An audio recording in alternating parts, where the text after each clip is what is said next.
Going on, Jerome's. So the 2022 Minnesota Fighting Vikings NFL draft class is on the verge of going down in infamy and history as one of the more disappointing draft classes in franchise history, and it's unfortunate. But headlined by Lewis Seen when the Vikings traded down from 12. Hey, did you know that the Vikings could have taken Kyle Hamilton at 12 instead of trading down and taking Lewis Seen at 32? Did you know that? Did you know that? Also, Andrew Booth and Brian Asamoah, and overall the class has been underwhelming. And KFAN adofo-mensah was a sort of a controversial general manager selection to begin with, since he came from an analytical background versus meat and potato. That guy could play. Sort of traditional scouting background. That was not a fart. That was a spittoon, by the way. But he came from non-traditional general manager background, and the 2022 class, it hasn't hit like some other teams' draft classes have. And you look around the league, you look at the Chiefs and the Niners and the Lions consistently hitting on day 2, day 3 selections, big-time contributors, and it just hasn't panned out. Lewis Seen, breaking his leg as a rookie, sort of put him behind the 8 ball. Andrew Booth Jr., I can't really get the time of day at cornerback. Ed Ingram, who, respect, has started his first 2 years and improved precipitously in the second year. Now I'm using PA's words. We'll get to that. But Asamoah has been dinged up this year. Caleb Evans, health and being benched last year, not good. Asazi's not on the team. Ty Chandler finally getting his shot toward the end of last season.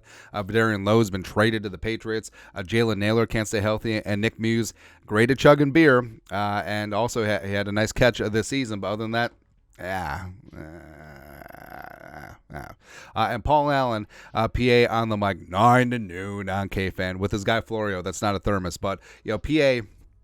So we get tagged as the purveyor of purple positivity. PA is old school. He's OG, sipping on the purple drank, purple Kool-Aid. And he took to a show 9 to noon and was talking to Ben Gessling of the Star Tribune. And basically, he threw down the gauntlet of the 2022 class. And this is what he said. It's from the Purple Persuasion. Talk about the 2022 draft class. Quote, if there are not is not, are, because it needs to be multiple with these players, precipitous, that's where I stole that word, improvements and or jumps, that sucker, the 2022 class, may have set this team back a little bit like X number of years. And it's interesting because he had Gary Kubiak on in the first hour, and they're talking about how with rookies, quarterbacks, draft picks, you need to give them 25 games to get an honest assessment, and we're getting there. Well, we're actually already past 25 games where they could have played.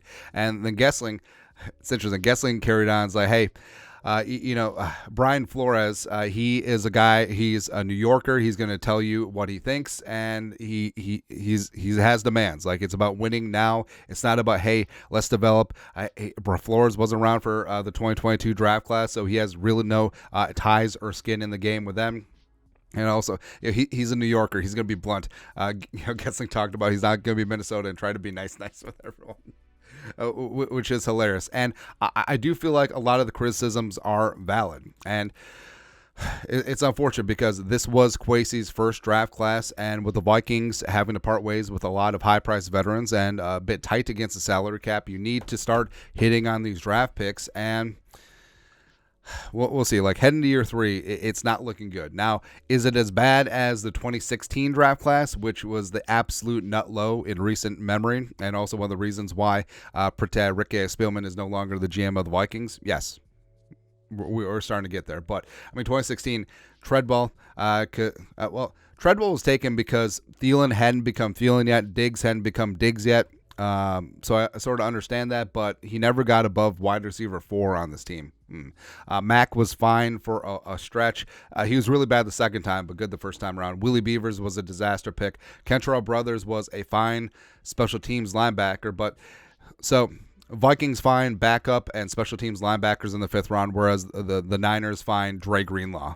Come on, man.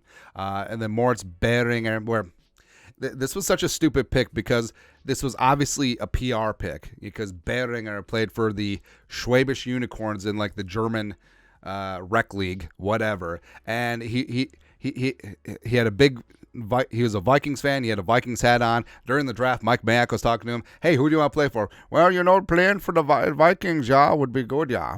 All right, so the Vikings made the pick. And then after they drafted him, they made him available for zero media. None. Like, wasn't the whole idea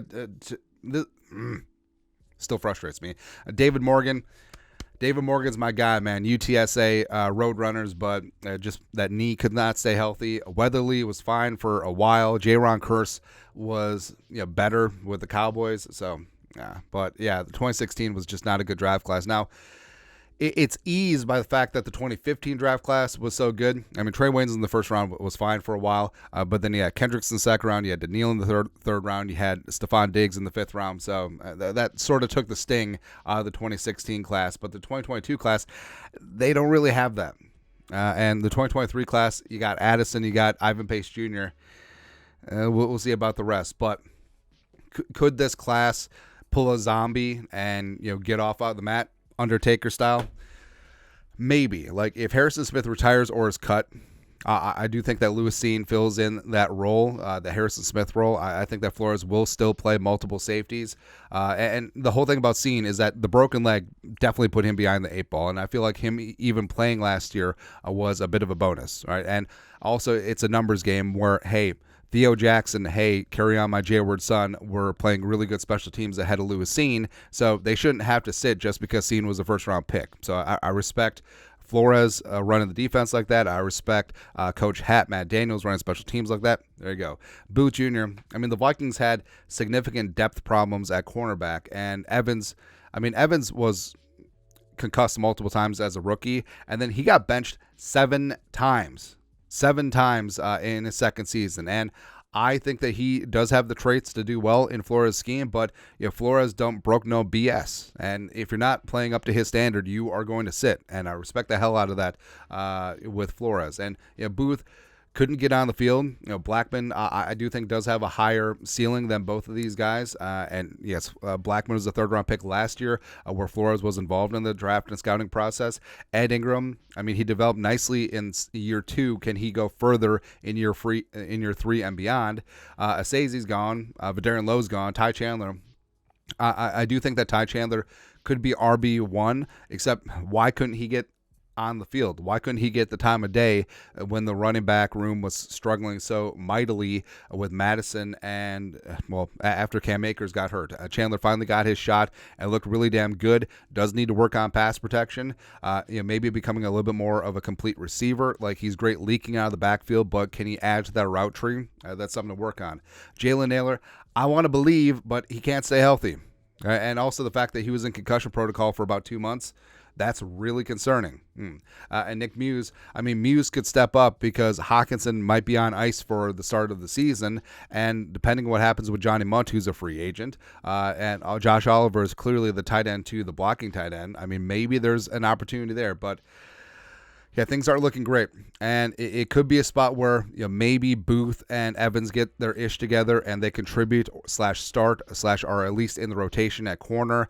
Asama, if he stays healthy, I think could be the nice complement to Pace Jr. if they don't bring back Jordan Hicks. But as of now, like Asama, it's a lot of sizzle, no steak. And a lot of these guys, it is health, but also a lot of it is just not getting the time of day, even when healthy scratches abound with this draft class, as well as with Evans just getting benched for lack of performance. So I don't know, again, PA is the absolute purveyor of purple positivity, but I actually think that he's correct here. And again, we get the reputation too for sipping on that lean, that purple drink, but nah, it is what it is. It's been 2 seasons, and the fact that these guys aren't really stepping up, I don't know. This is make or break for a lot of these guys going forward. But your thoughts are thoughts. Paul Allen, PA on the mic, it calls out the 2022 Vikings draft class. Let us know your thoughts and our thoughts in the comment section below. Subscribe for daily Vikings takes. Want to support the work? Put a little something in the Venmo. But till next time, Skull